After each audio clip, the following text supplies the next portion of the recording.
नमस्कार, मेरा नाम है विक्रम सिंह और आप देख रहे हैं आंगनवाड़ी बहनों का पसंदीदा चैनल ICDS न्यूज। जहां एक तरफ सरकार आंगनवाड़ी और आशा बहुओं को इस कोरोना महामारी में घर घर जाकर सर्वे करने के काम के साथ साथ कई काम दिए हुए हैं और आंगनवाड़ी और आशा को सशक्त करने की बात भी कर रही है, तो वहीं इसकी सच्चाई क्या है आपको हम दो छोटी छोटी वीडियो क्लिप दिखाएंगे इस वीडियो में, जिसमें आप देखिएगा। इसके अलावा हम आपको इस वीडियो में और भी कई महत्वपूर्ण खबरें दिखाने जा रहे हैं। एक सरकारी आदेश भी दिखाएंगे। आंगनवाड़ी बहनों की शैक्षणिक जो व्यवस्था है, उनकी शिक्षा वगैरह है, उनको बढ़ाने के संबंध में एक खबर भी आपको दिखाएंगे। तो सारी खबरें आपके लिए बहुत ही ज़्यादा इंपॉर्टेंट है, तो वीडियो को फटाफट लाइक कर दीजिए और चैनल को अभी तक सब्सक्राइब नहीं किया है तो चैनल को सब्सक्राइब करके हमारे साथ जरूर जुड़ जाएं। सबसे पहले आपको प्रधानमंत्री जी के द्वारा आंगनवाड़ी और आशा के संबंध में कही गई कुछ बातें सुनाते हैं। उसके बाद आपको उसकी सच्चाई, उसकी वास्तविकता दिखाती आपको एक वीडियो भी दिखाएंगे। तो पहले आप यह वीडियो देखिए। पीएम ने ग्रामीण इलाकों में कोरोना के खिलाफ लड़ाई में जरूरी उपकरणों की व्यवस्था करने के निर्देश दिए। पीएम ने आशा और आंगनबाड़ी कार्यकर्ताओं को सशक्त बनाने पर जोर दिया। प्रधानमंत्री ने ग्रामीण क्षेत्रों में होम आइसोलेशन और इलाज की व्यवस्था करने के निर्देश दिए। मोदी ने निर्देश दिया कि ग्रामीण क्षेत्रों में ऑक्सीजन की सप्लाई सुनिश्चित करने के लिए डिस्ट्रीब्यूशन पॉलिसी तैयार की जाए। हालात से प्रधानमंत्री भी वाकिफ है, इसलिए शनिवार को हाई लेवल मीटिंग में भी प्रधानमंत्री नरेंद्र मोदी का जोर गांवों पर ज्यादा रहा। प्रधानमंत्री ने गांवों में कोरोना के बढ़ते मामलों पर चिंता जताई। उन्होंने गांवों में डोर टू डोर टेस्टिंग और सर्विलांस की व्यवस्था पर जोर दिया। इस वीडियो में आपने देखा कि प्रधानमंत्री जी के द्वारा आंगनवाड़ी और आशा के सशक्तिकरण की बातें कही जा रही हैं, लेकिन इसकी वास्तविकता क्या है, सच्चाई क्या है, आप यह छोटी सी दूसरी वीडियो क्लिप देखिए और इसकी सच्चाई जानिए।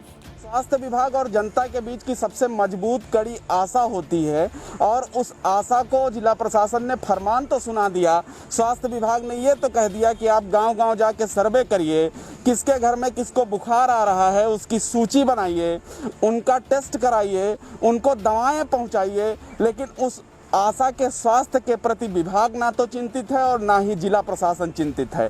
आप अंदाज़ा लगा सकते हैं कि वो गांव जहां कोविड से मरीजों की मौत लगातार हो रही है, उन गांवों में आशा बहुओं की ड्यूटी लगाई गई है। उनको ना तो सैनिटाइजर विभाग ने दिया है, ना तो मास्क दिया है, ना तो उनके पास ग्लव्स हैं और ना ही सुरक्षा के कोई उपकरण हैं उनके पास। ऐसे में सवाल ये है कि आशा बहुओं की ज़िंदगी इतनी सस्ती हो गई है, जिला प्रशासन के अधिकारी ये नहीं सोच रहे हैं कि जो गांव-गांव जाके सर्वे करेंगी जो महिलाएं, उनके स्वास्थ्य की चिंता आखिर कौन करेगा? क्या आशा बहुओं का परिवार नहीं है, उनका घर नहीं है? ये एक बड़ा सवाल है और पूरे जनपद में यही हो रहा है।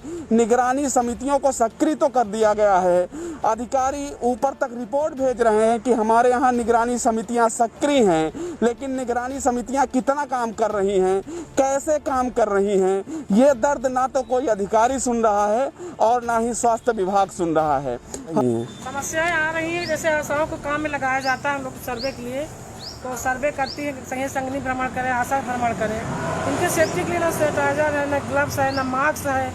जब हम लोग अधिकारी से अपने कहते जिले से नहीं आया है कि आपने सैलरीज खरीद के दे दे तुमको, ये सवाल करते हैं। जब वो नहीं दे पाएंगे सर, तो हम लोग को क्या मिलता है, आशाओं को क्या मिलता है जो अपने पैसे से खरीद के सब कुछ करें? बताएं आप लोग। कुछ नहीं उपलब्ध कराई, नहीं, ना ग्लास मिले हैं, ना सैनिटाइजर है, और कुछ ना दवाएं मिलती हैं, कुछ नहीं मिलता है, कुछ भी नहीं मिलता है। केवल आपको कहा गया गांव-गांव जाइए, सर्वे करिए। एक किट मिली, एक आदमी की दवा मिली है माता। कुछ नहीं उपलब्ध कराए हैं, ना कुछ मिला है, ना मास्क, ना सैनिटाइजर, कुछ नहीं, ना ग्लव्स। गाँव घर घर तो लोग डरते हैं जांच कराने से, फिर हम लोग बताने से डरते हैं, लेकिन ज़बरदस्ती उनको कहते हैं भैया जाओ CSC पे जाओ, अपनी जांच कराओ, दवा लो। जब आप बिना मास्क के, ग्लव्स के, सैनिटाइजर के गांव जाती हैं तो आपको डर नहीं लगता? स्वयं खरीद के लिए जाते अपनी बचाव के लिए, बस हमारे सरकार के द्वारा कोई बचाव नहीं, कोई बचाव नहीं किया जा रहा। हम लोग को कोई बीमा भी नहीं कि मर जाए तो वही। आंगनवाड़ी बहनों की जो शैक्षणिक व्यवस्था है, शैक्षिक स्तर है, उसको बढ़ाने के संबंध में एक खबर आ रही है, आपकी स्क्रीन पर दिख रही होगी। आप देखिए कि लिखा गया है सेविका का बढ़ेगा शैक्षणिक स्तर। यह खबर बिहार के पटना में छापी गई है कि ऑनलाइन कोर्सेज की मदद से आंगनवाड़ी सेविकाओं का जो शैक्षणिक स्तर है उसको बढ़ाया जाएगा। आप देखिए कि राज्य भर में आंगनबाड़ी सेविका सहायिका के शैक्षणिक स्तर को बढ़ाया जाएगा। इसको लेकर बिहार मुक्त विद्यालय जो है शिक्षण एवं जो परीक्षा बोर्ड है उसमें आंगनबाड़ी सेविका एवं सहायिकाओं के लिए ऑनलाइन कोर्सेज डिजाइन किए गए हैं। ऑनलाइन कोर्सेज के तहत आंगनबाड़ी जो कार्यकर्तियां हैं, सेविका सहायिका बहनें हैं, उनकी जो शैक्षणिक स्तर है, जितना आप पढ़ी लिखे हैं उसकी शिक्षा व्यवस्था बढ़ाई जाएगी। तो आइए जानते हैं कि किसकी कैसे बढ़ पाएगी। जिसमें लिखा गया है कि जैसे 8वीं पास जो सहायिका होंगी वे 10वीं कर पाएंगी उसकी मदद से। वहीं पर जो 10वीं पास होंगी सेविका होंगी वो इंटर पास कर पाएंगी। साथ ही साथ जो सेविका इंटर पास कर चुके हैं उनके लिए डिप्लोमा कोर्स करने का प्रावधान भी किया गया है। वहीं जो ग्रेजुएट पास सेविका हैं उनको ECC पर यानी कि अर्ली चाइल्डहुड केयर एजुकेशन पर 6 माह का सर्टिफिकेट कोर्स दिया जाएगा। राष्ट्रीय शिक्षा नीति के तहत इसे अनिवार्य भी किया गया है।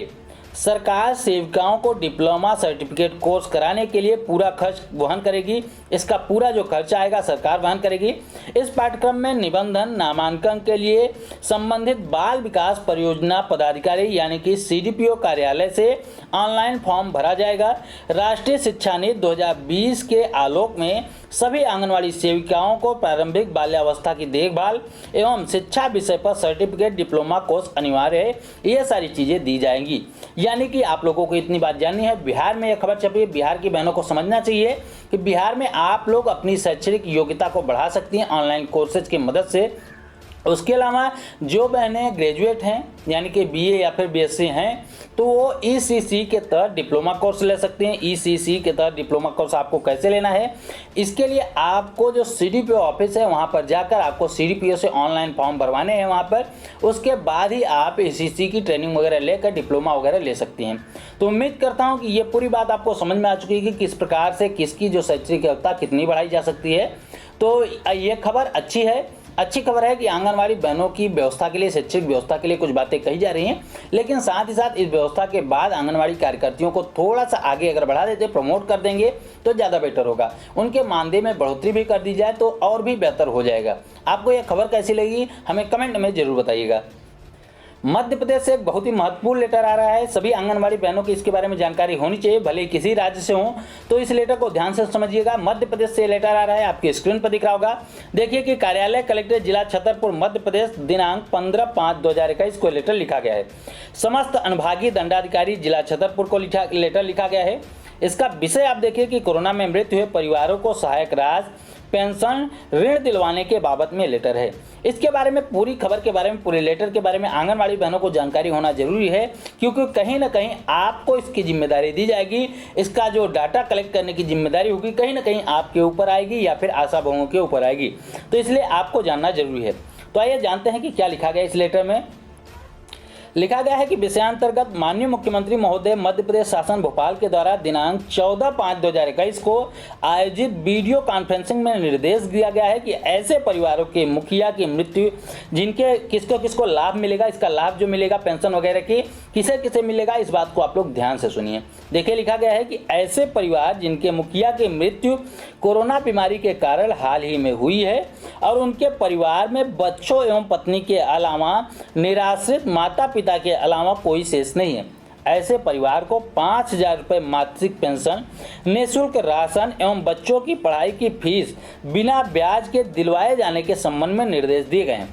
इस बात को आप लोग फिर से गौर से सुनिए कि किसको क्या लाभ मिलेगा। तो आइए ध्यान से आपको फिर से बताते हैं।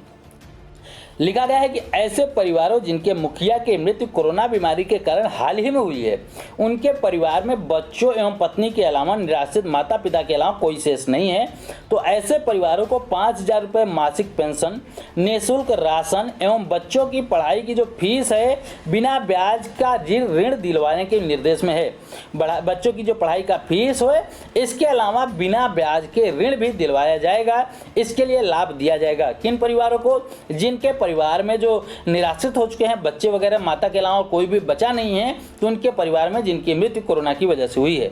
अतः आपको अपने कार्य क्षेत्र के अंतर्गत ऐसे परिवारों की सूची तत्काल बनानी है, जिसके बारे में हमने आपको शंका जताई कि इसका जो कार्य है आंगनवाड़ी बहनों को दिया जा सकता है, क्योंकि सारे काम ऐसे काम आंगनवाड़ी बहनों को ही दिए जाते हैं। जिसमें दिया गया है अपने कार्य क्षेत्र के अंतर्गत ऐसे परिवारों की सूची तत्काल बनाएं।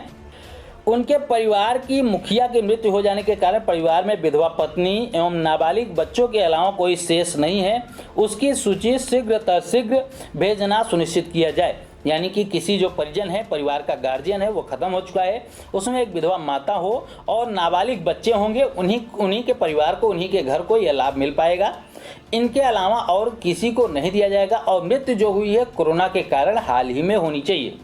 तो मध्य प्रदेश सरकार ने एक बहुत ही अच्छा फैसला लिया है, सराहनीय फैसला, इसकी हम सराहना करते हैं। अगर आंगनवाड़ी बहनों के संदर्भ में भी ये फैसले जो लिए गए हैं कि उनको भी 50 लाख के बीमे की राशि वगैरह दी जाएगी, अगर उनको भी समय से दिया जाए, साथ साथ आंगनवाड़ी बहनें जो भी काम कर रहे हैं उनको पेंशन वगैरह की, जैसे कि मृत्यु होने पर परिजनों को पेंशन देने की बात कही जा रही है, वैसे ही आंगनवाड़ी बहनों के लिए भी पेंशन की व्यवस्था कर दी जाए तो ज़्यादा बेटर होगा। बाकी हमें ये आदेश जो दिया गया है बहुत ही अच्छा लगा। आपको ये आदेश कैसा लगा हमें जरूर बताइएगा कमेंट में। अगर आपको ये आदेश पसंद हो, पूरी वीडियो पसंद आई तो वीडियो को लाइक जरूर करिएगा, अपनी जैसे सभी आंगनवाड़ी बहनों में शेयर भी जरूर करिएगा और आगे भी इसी प्रकार की महत्वपूर्ण खबरों को पाने के लिए हमारे चैनल को सब्सक्राइब नहीं किया है तो जल्दी से हमारे चैनल को सब्सक्राइब जरूर कर लीजिए। इस वीडियो में इतना ही, फिर मिलेंगे अपनी नई वीडियो में कुछ नई खबरों के साथ। तब तक के लिए नमस्कार, जय हिंद।